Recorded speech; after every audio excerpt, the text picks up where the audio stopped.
What's good, YouTube? It's your boy K Flex. I'm back here with another video, and today, I hate to have to come back here on such tragic circumstances, but the Miami Dolphins season is effectively over. Bruh. So, now real quick, shout out to people who like this video before they even heard this in this now.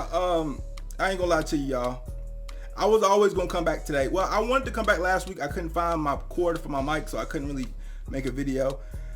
But and also my green screen is not cooperating right now. That's why I don't have lighting, so that's why I don't have it activated. But let's get into the stuff that actually matters. All right, I would explain everything about where I've been and all that, but it doesn't really matter right now because we just had the most disastrous game. I mean, this was a day of disaster for the Miami Dolphins. I think anybody that tells you differently is lying.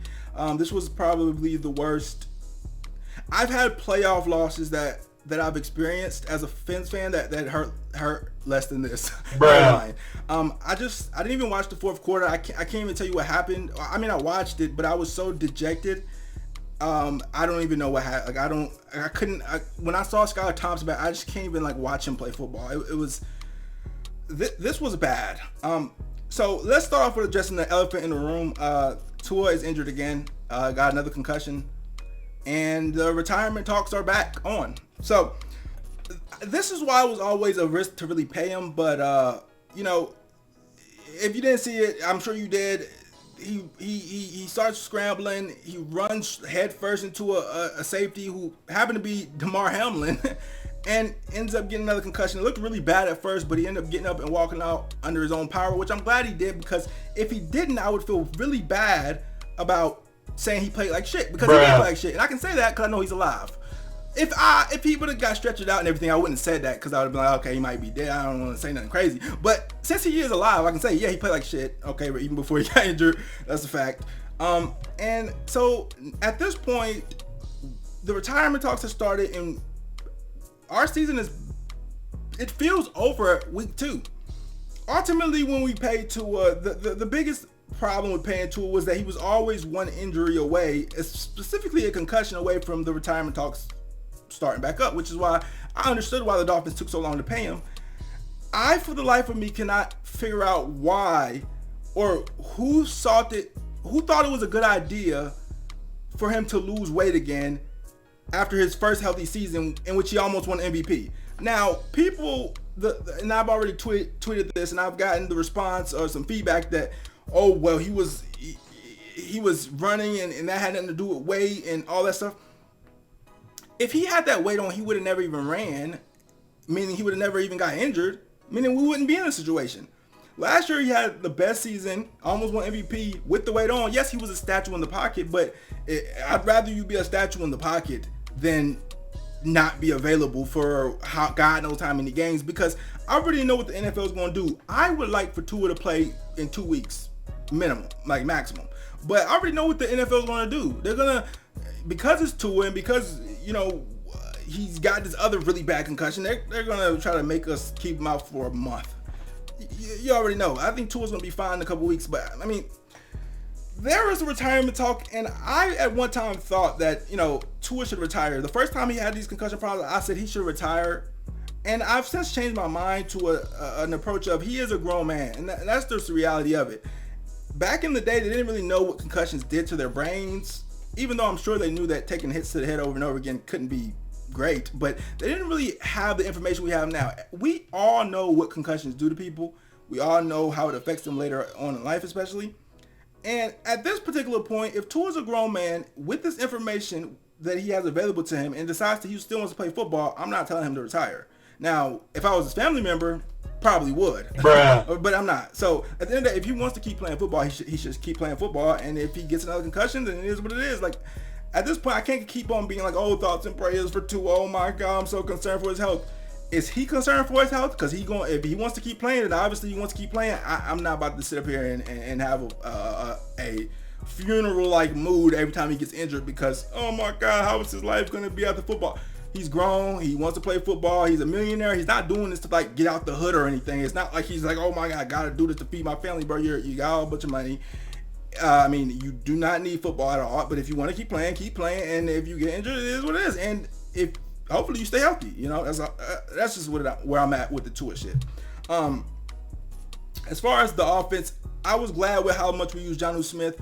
Mike McDaniel, I don't like.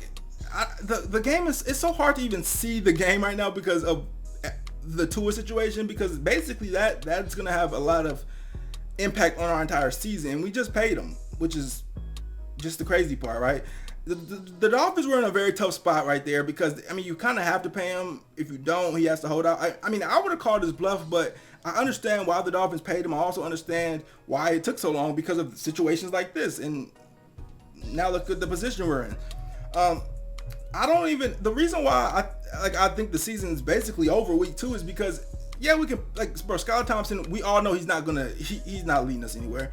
And we can pick up a free agent quarterback like Tannehill or whatever, but I mean, come on, like, are we really going to be able to get behind it? There's no free agent quarterback that's like game changing, you know? They wouldn't be a free agent. So, I mean, it's just a tough spot to be in at this point. It feel like a bit of an end of an era in a way tonight.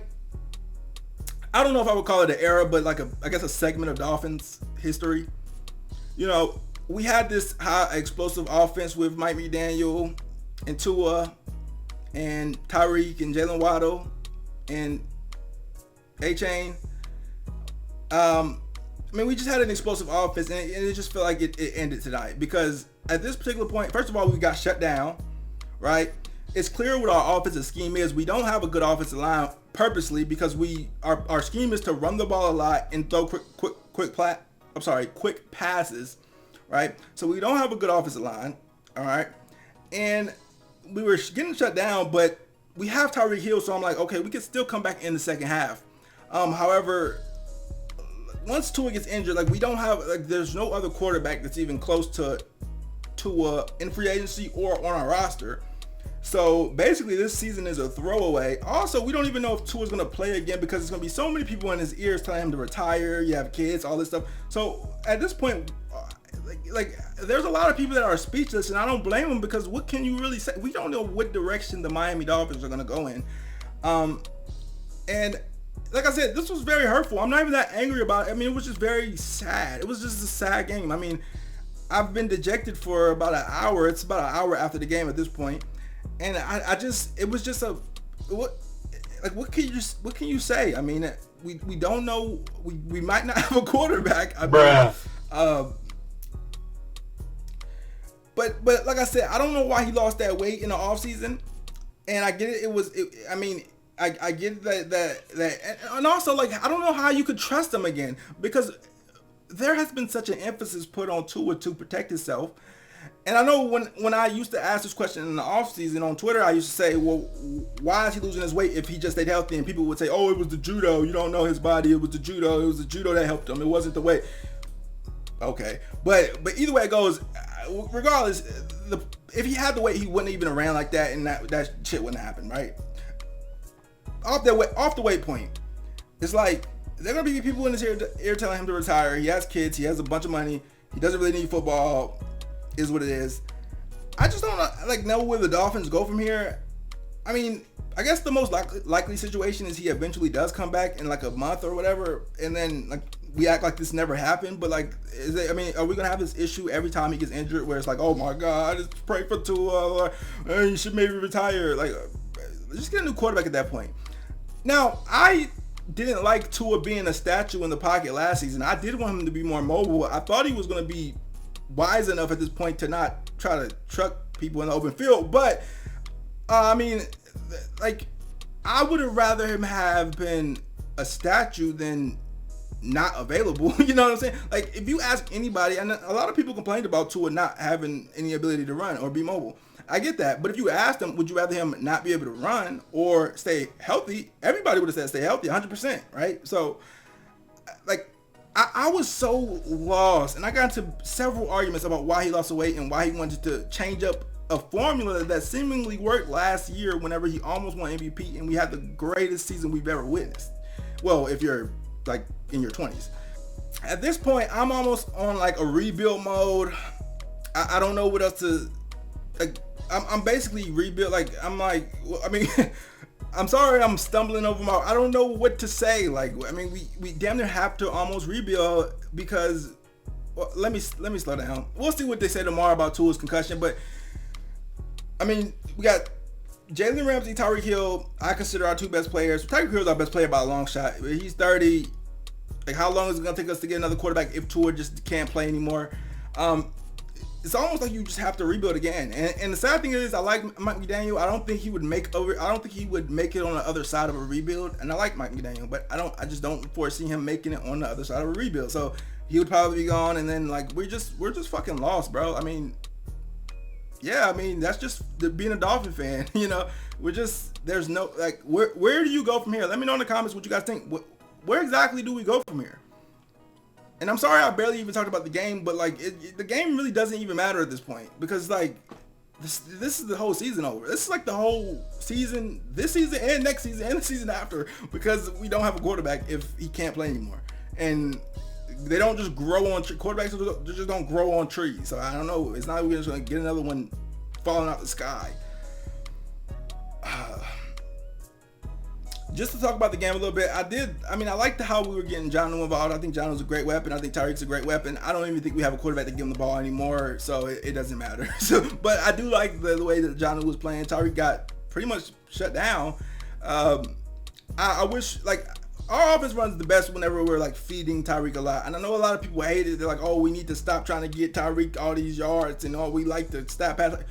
No, we give the ball to Tyreek because he's our best player by a million, like a long shot. It's not because we're trying to get him to 2K. Our offense runs the best when we get the ball to Tyreek because he's the best player in the fucking world. That's it. But yeah, I wish we would have got the ball more than him earlier. Might have would have changed shit. Some of the Mike McDaniel calls were weird. Also, like the whole third, like we became really predictable. We were running every third and short, and like that was another thing that people used to complain about McDaniel for passing on third and short. And I think McDaniel has a Twitter or something because I think he saw that and now he like runs the ball every third and short and it works a lot, but didn't work tonight. And then fourth and short when Alec Ingold got stopped, it was like, what was that third? I don't know if that was fourth or third, but Alec Ingold got stopped and that was it. The first drive of the game was terrible also because Tua threw it to a creative player. I don't even know who that guy is. I forgot his name. It was like Du Bois. Yeah, he threw to a guy named Du Bois. I never fucking heard the guy. Guy just fucking lets the ball go. I mean, it was just a bad night, guys. Let me know in the comments what you guys think, though. I mean, I really don't have nothing to say. I mean, but I am back, though. Let me know what you guys think. I might try to make a video tomorrow. I don't know. I don't even know where to go from here. I'm out.